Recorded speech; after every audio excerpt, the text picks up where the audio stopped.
আসসালামু আলাইকুম রহমতুল্লাহি ওবারাকাতু। আপনাদেরকে 10টা প্রশ্ন করা হবে।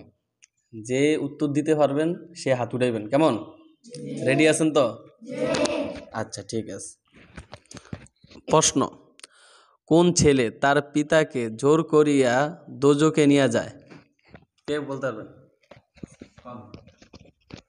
যে ছেলেমা সন্তানকে ইসলাম ধর্ম শিক্ষা দেয়নি।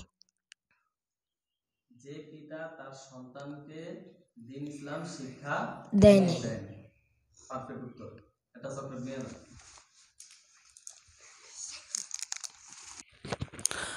প্রশ্ন: সর্বপ্রথম কোরআন শরীফ লিপিবদ্ধ করেছেন কে? কে বলতে পারবেন?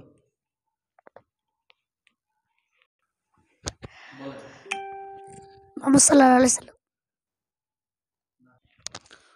উত্তর হলো হযরত ওসমান রাদিয়াল্লাহু তাআলা আনহু। প্রশ্ন: কোন ব্যক্তি জাহান্নামে পুঁজ বা